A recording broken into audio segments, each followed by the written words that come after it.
All right, hi everyone, and thanks for joining us for this week's TV6 Investigates Talk. And we're going to be talking about a story that I think has gotten quite a bit of traction, especially here in the Quad Cities. And Matt, that is a postal supervisor has been arrested for stealing money out of greeting cards and gift cards. And this happened. He worked in Moline, right? Okay, so can you catch us up on what's happened? Okay. So it started with an investigation in December.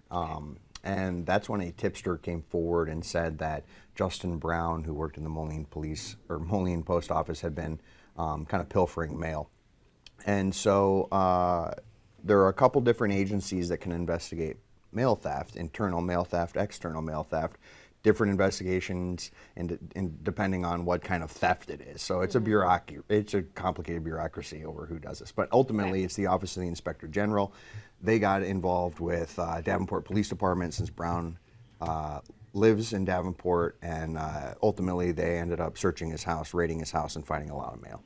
Wow. Okay. So, right now he's been charged with, I'm assuming, theft. Yeah. Does this also, I mean, is it a federal crime? Right. Like, you know what I mean? Because a lot of times we hear about with mail that it can be a Right. federal crime. Right now, he's just charged in Scott County. Okay. It's a Class B felony, I think, was what he's charged with, Okay.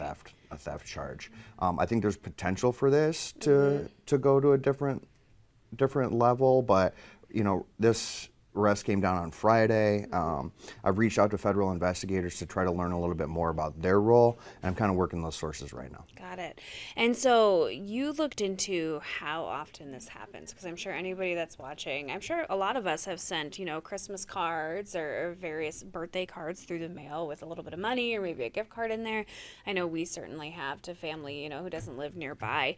So you're probably like, okay, well, how often does this happen? Like, this is kind of crazy. You think it should be somewhat safe, right? Yeah, I was talking to one postal investigator yesterday, and she made the point that this is, a bad apple situation, and that really the postal service works really hard to earn the trust and respect of the community. And when you have somebody internal who's kind of betraying that, it does look really bad. So.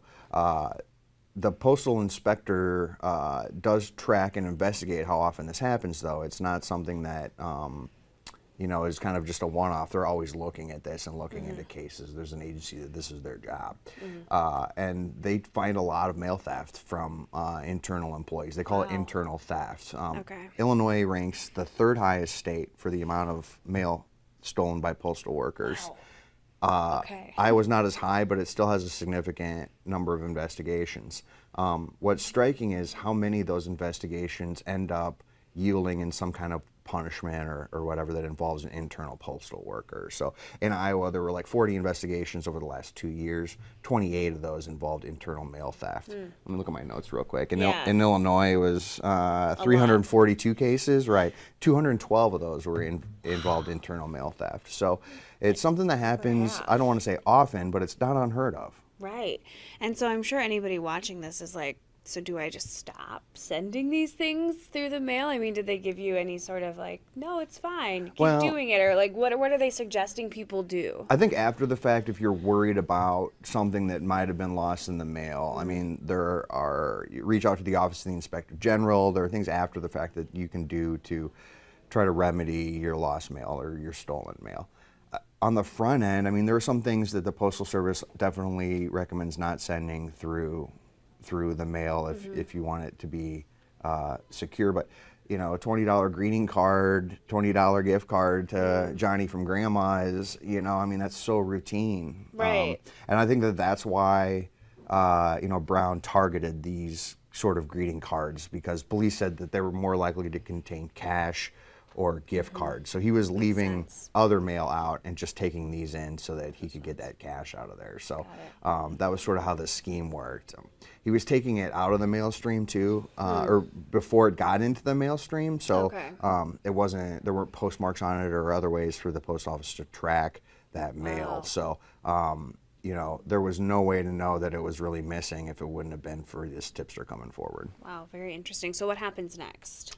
Well, he's in jail, and there will be, criminal proceedings that play out. Yeah. I think the Office of the Inspector General is expected to make some kind of a more thorough announcement about the investigation later this week. At least that's what I've been told. Okay. So I'll stay tuned for that for sure and keep everybody posted. But a couple of quick takeaways that people should know from this, though, is that he targeted cities in Illinois. So we're talking Rock Island, Moline, East Moline, Silvis, Geneseo. You know, any mail that sort of came from that Western Illinois area of our coverage area here along those counties are definitely folks who may have been victimized allegedly by Brown. Right. So, you know, if you think that that's happened, they recommend that you reach out to your postmaster first. Okay. There was some confusion at the beginning of this. Brown was identified as the Moline postmaster in court documents, and that's how the media identified him. Police later issued a correction saying that he wasn't the postmaster, that he was a supervisor there. Yeah. Some of the research that I did, though, it looks like he used to be the postmaster in Rock Island. Got it. Okay. So that's the confusion. Okay. All right. Well, we will certainly stay tuned. Definitely kind of one of the more wild arrests and crime stories that we've seen. Yeah, in 487 a while. envelopes. Yeah, that is just, that's a lot. One thing I want to note before we leave is you and I have both read a lot of police affidavits before. For sure. And those are what outline it's the probable cause that police use to file the charges. Right. And so these documents lay out kind of the steps of a crime. A lot of times they're really bare bones. They won't include a lot of details. So-and-so is here on this date, committed this crime, and this is why. Others, there's longer narratives about, you know, the details here. This affidavit stuck out to me because it talked so much about who the victims were in this case, grandparents to grandchildren, sick people that were supposed to be getting cards, anniversaries, birthday greetings, you know, that it was really a personal situation, that this wasn't, you know, bank checks or something like that. That this was money intended for vulnerable people, and that allegedly Brown took advantage of that. Yeah, it was definitely one of the more interesting affidavits that I've read in my time here. All right, well, that's going to do it for us. As always, you can always find all of the TV6 Investigates pieces right on our news app and website. You just go to the TV6 Investigates tab. Thanks for joining us.